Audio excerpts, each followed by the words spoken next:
Hello friends, आज हम आपको बताएंगे कि पैलाडाई फीडिंग से फीड कैसे कराते हैं। तो ये देखिए, मैं बच्चे को पैलाडाई से फीडिंग करवा रही हूँ और बच्चा बहुत अच्छे से फीड ले रहा है और शकिंग रिफ्लेक्स भी बच्चे का बहुत अच्छा है। और पैलाडाई से बच्चे को बहुत ज़्यादा एक्स्ट्रा एफर्ट नहीं लगाने पड़ते और बच्चा बहुत अच्छे से ईज़िली फीड कर लेता है। इसलिए ये जो हम पैलाडाई से मोस्टली फीड बच्चे को पैलाडाई से ही करवाते हैं।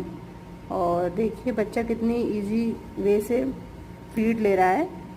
और जैसे बॉटल फीडिंग वगैरह होती है, इसमें बच्चों को बहुत ज़्यादा एक्स्ट्रा एनर्जी लगानी पड़ती है, लेकिन पैलाडाई फीडिंग में ऐसा नहीं होता है और बच्चे को हम फीड करा रहे हैं। देखिए बच्चा आराम आराम से फीड ले रहा है।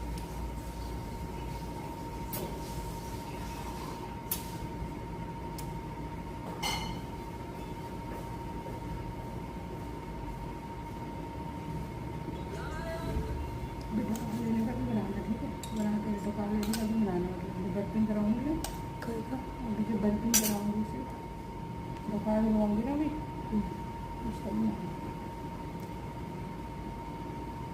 ये टोटल जो फीड था वो 30 ml बनाया है मैंने बेबी के लिए और बेबी का वेट 2.9 kg है। ये बेबी आज ही डिलीवर हुआ है 12:10 पे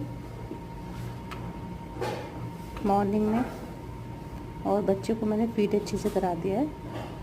तो कभी कभी बच्चे थोड़ा बहुत दूध मुंह में रोक लेते हैं लास्ट में, इसलिए अब बच्चे को हम फीड कराने के बाद अच्छे से बर्पिंग कराते हैं।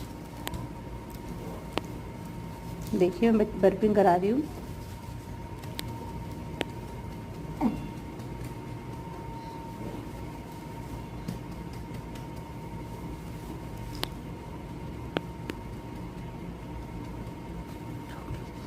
और जो फीड